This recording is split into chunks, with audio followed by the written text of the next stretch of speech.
And I'm Jose Salviati, editor at thepeachbasket.net, and it's time to talk basketball. I forgot to start with that. He's Steve Persciello, a longtime educator, vice principal, high school basketball coach, and athletic director. And this is the Shot Clock Pod, the best 15 minutes of NBA random thoughts online anywhere. If this is your first time listening, welcome. We're glad you found us. This podcast was born out of the content of Steve's Searching World's Random NBA Thoughts articles, which he publishes weekly. Steve and I have exactly 15 minutes to go through what is on his mind around the NBA. Today, we'll discuss his latest Searching World's Random NBA Thoughts article, where he shares his thoughts as the NBA playoffs continue in the 2024-25 NBA season. The conference finals are set.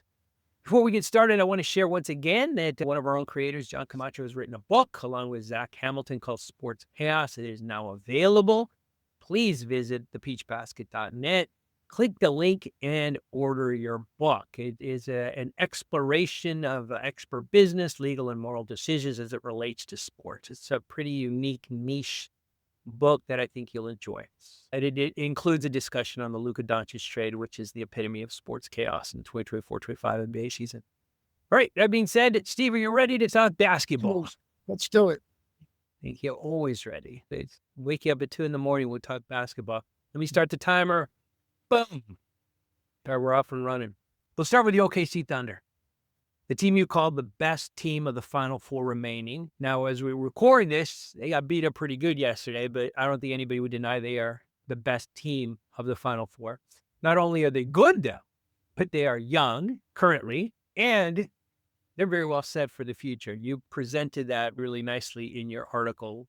What do you see ahead? Why are the Oklahoma City Thunder so well positioned to dominate for the next 10 years? First of all, after last night, it's going to be interesting to see how they react to getting beaten by 40 points. There's an interesting thing, a stat I read. No team that's been beaten by 40 points in the playoffs has won a title. So Really? it's very interesting. So it's just something to think about. And we're going to see how this young team, and they've been through a few fires in the playoffs. We're going to see how this young team reacts from last night. That's a beating. Right. And it was just, if it was a fight, they would have stopped it in the second quarter. Let's move away from that. If they manage the salary cap, they could be around for quite a while. They've got a whole mess of draft picks, and I wrote about it in the story. They've got a whole bunch of draft picks, 2 and 3 in a year, first round picks over the next couple of years. What they're going to have to do, and it's going to happen like it's happening to Boston, they're going to have to figure out who to get rid of, even though these guys, not because they're not good enough, because they're making too much money and they're not going to fit into a cap. The other piece to it, a team that's good really falls into that second apron. Or a couple teams are Boston and Golden State, or 2 of the teams in it. I don't know. And they're going to go that far. So then you start thinking about it. Jalen Williams' contract, Shea Gilgeous' contract, they're going to be big time money. And then the rest of those guys, Holmgren's going to be probably a max or close to it. How do you fit them all in? Or do you pay that ridiculous tax? So then the pressure, if they could do it right, Presti had to continue. Sam Presti, the general manager, has to continue to draft stars, future stars, so they can fill it in and keep it going. But what's interesting is, here's a team on the verge, has a good shot at getting a title. Usually those teams have very few assets left. Right. We have a ton of assets. And I'm going to use the contrast. The New York Knicks last year went all in by getting Mikal Bridges. They really don't have much in draft picks, or even to trade to try to up what they have, because they went all in. And most teams, Boston went all in. And most teams, when they go all in, they don't have much to deal. And they don't have much outside of their players that they can deal with, and they're kept out. Oklahoma City is such an exception that it's going to be interesting how this plays out. But they have a window that could be forever. And that's the interesting piece. Yeah, you wrote, and I don't want to dissuade people from reading the article because you got to read it, but it's pretty staggering. They got 2 first rounders this year, 3 first rounders next year, 2 more in 27. 1-28 and 2-29. These are first round draft picks. That's just mind boggling how well set up they are. And you finished your little snippet on the Thunder by saying this: the only thing that can stop them is paying everybody. And yeah, that's the key, right? It's a good problem to have if you're a GM, but seeing how this plays out is going to be very interesting for OKC this year and in the years to come. They are very well set up. All right, let's move to the East and talk about the Knicks. I was fortunate enough to be in New York for Game 1. I didn't get to go to the game, but I got to be outside of Madison Square Garden as we talked about it. And it was interesting. Fans were excited. Fans were confident going into Game 1. And then Game 1 happened. Man, and then Game 2 happened. And now the Knicks are in an 0-2 hole, and some are pointing a finger at Coach Tom Thibodeau's decision. There's a lot of finger pointing going on, but this one specifically did not play Karl Anthony Towns for much of the fourth quarter. What do you make of Tibbs' decision? First of all, I'm surprised with all your money, you didn't buy a ticket and go to the game. $6 grand, man. They wanted $6 grand. Come on. That's, you can shake that out of your ass. But let's think about this. Well, the Knicks, Tibbs has taken a beating for taking Towns out and doing that. Now, look, Towns and Brunson don't play defense. Brunson draws charges. That's the extent of his defense. Towns moves his feet like I do, and I'm old, but he can't guard anybody. He played in the drop, and he was dropping deep and giving up that Miles Turner was hitting that 15-footer because he was dropped so far down. The point being, they've been doing that all year. Teams are targeting more so in the playoffs, but they've been doing it all year. Now, you got to make a decision. To me, you dance with the one you brung. So that means that you keep Towns out there. You know what? You hope you can outscore him because this is the way it is. But I think people are missing the bigger story. And the bigger story on this, and I know Mitchell Robinson, everybody likes the backup in everything. And backup quarterback, backup anything. So Mitchell Robinson's the backup. He plays a couple minutes. He's great. Okay, that's good. The bigger story, and to me, when you really step back and look at this, Tibbs is a defensive coach. Always been. That's where he hangs his hat. In fact, in 2008, he was the defensive coach for the Boston Celtics. And he won a title. And the defense was very good, Boston's. But he's been a defensive coach. My question, my thought goes back to a year ago. Why do you trade for Karl Anthony Towns when you have a defensive coach? Why do this? Everybody knows he doesn't defend. Why are you? And I understand. But teams get off and get away from what they want to do when they begin to search for that one more piece. It doesn't always fit just right. And just to add something, if you watch, I guess it was the first game, Towns got into it with Mikal Bridges on the bench. They went back and forth on something. Oh, says to me, I don't know if they hold Karl Anthony Towns in the place he belongs. And that's not a good thing for a team. Yeah. I just don't think the team meets what Tibbs wants. And they've way overachieved. Beating Boston was great. They've way overachieved. But I just don't think this team was chosen to suit the coach, what he does. Right. But now he's got to make a decision. Word is Mitchell Robinson will start and Josh Hart won't. Well, because now you've got two bigs. How are you going to defend? How are you going to defend against smaller players who can beat him to the basket? It's going to be really, you got Jalen Brunson. So it's going to be interesting. If you watch down the stretch, and the announcers said it, every time Indiana had the ball down the stretch, they targeted Brunson. They went right at him. And again, Brunson stays out there because he's great offensively, but he is a problem on defense.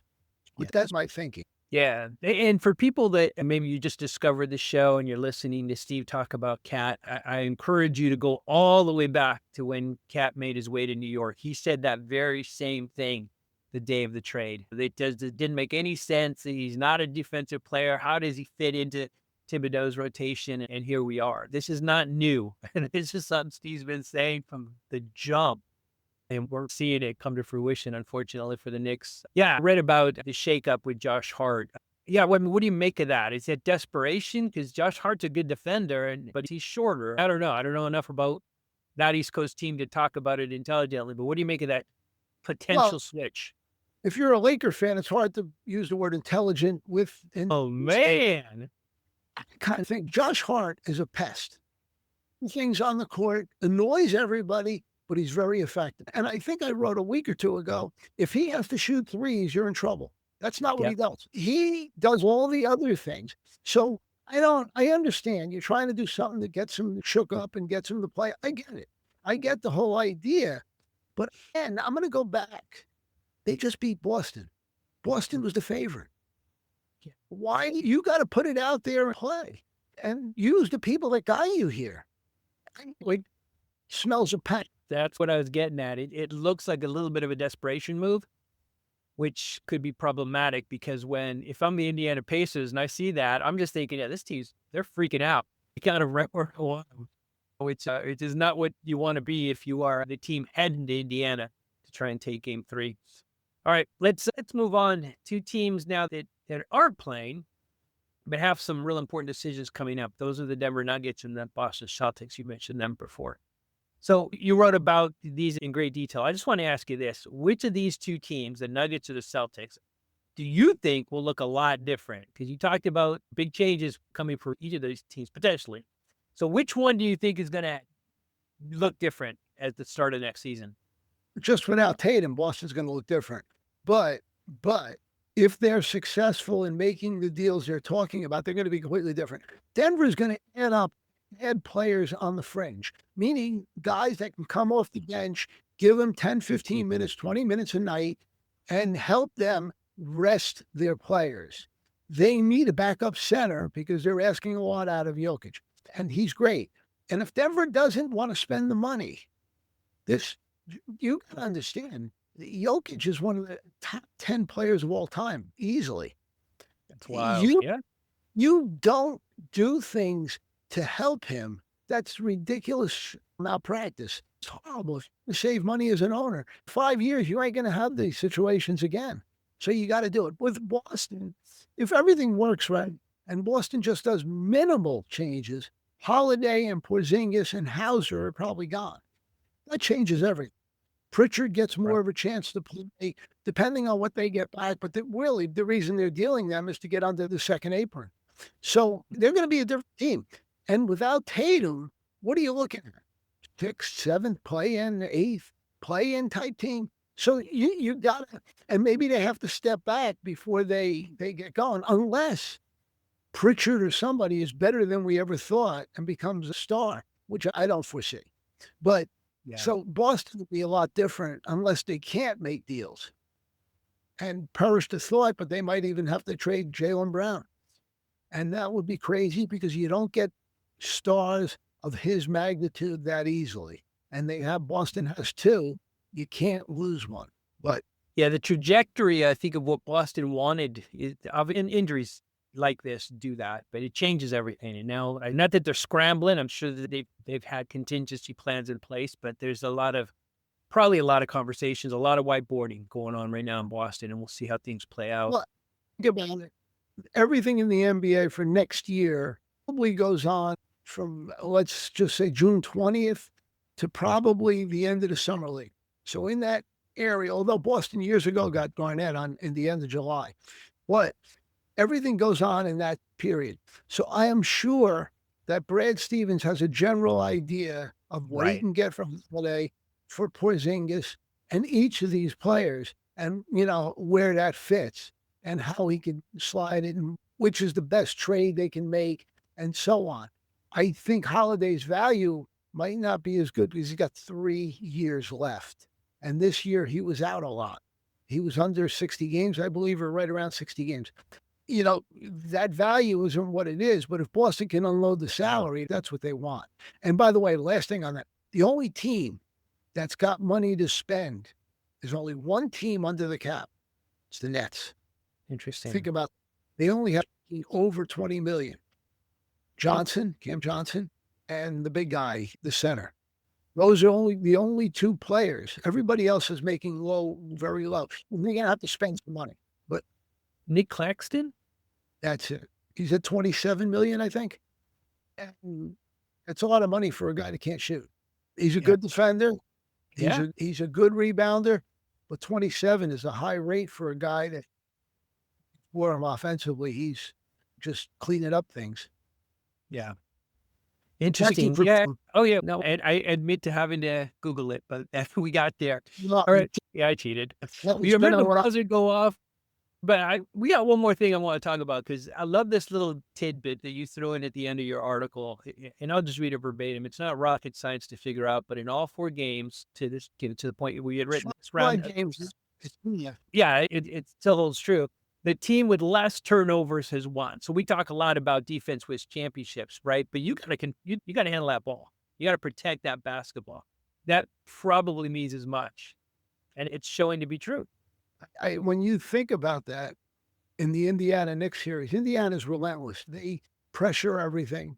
So it's almost automatic that you're going to turn the ball over more. I guess that negates the Knicks' advantage on the boards, offensive boards. Every game, it seems like the team with the turnovers is the loser. I didn't go back. I would like to go back into all the playoffs and Yeah, see that'd what. be interesting. Yeah, but and that's true in all basketball. If you turn it over, you're not winning. So Yeah. it's not like a brilliant thing, but it's very interesting stat. Yeah. No, agreed. And I think it'll be most interesting if you get a destructive team like the Pacers, meeting a disruptive team like the Thunder, right? That's a rock meeting a hard place. A lot has been, yeah, people are writing a lot about how boring that's going to be for non-NBA fans, right? 2 small market teams meeting in the finals, but that's a good matchup. It could be a potentially really fun matchup. But let's see how it plays out. Yeah, and maybe this week I'll go through and see how turnovers have impacted the last few championships. One thing is this: if Indiana does win this series and gets in the finals, football, basketball, they're all copycat leagues. A team that has success, everybody begins to do it. 100%. Indiana plays a different style. If you think about the playoffs through the years, it's always come down to a slow game where you isolate somebody and get them the ball and let them go. If Indiana does something, what you might see is younger players on teams and teams pressuring a lot more. And not pressuring where they're after the ball, but what they're doing is defending, basically giving the inbounds pass, but then taking and forcing the dribbler to weave. In other words, they're going to turn him. If he goes left, they're going to push him back to the right. So he's got to exert some energy doing it. And also, it might speed up a team. And that might become a new trend in the NBA. No more slow down basketball, which would be fun to watch. Yeah. No, I am absolutely on board. And yeah, I love the term copycat league. And we see that every year. So we'll see how this season plays out. You heard the buzzer. We talked through it. If this is your first time finding us, it's a soft, hard cap for us. A soft cap, not a hard cap for us. So I don't think we've ever finished before the buzzer. But there's lots to talk about. So on we go. But our time is up. Thank you for listening. Thank you for watching. Make sure to read Steve's entire 13 Rules Random NBA Thoughts article. We will link that wherever you are listening or watching this today. Join us next week as Steve shares his thoughts as the conference finals continue. We might very well have potentially will have a finals team set next week. We'll see. Please consider subscribing. Join us next week on the Shot Clock Pod, the best 15 minutes of NBA Random Thoughts online. Anywhere. We'll talk next week. Thanks, Steve. Thank you.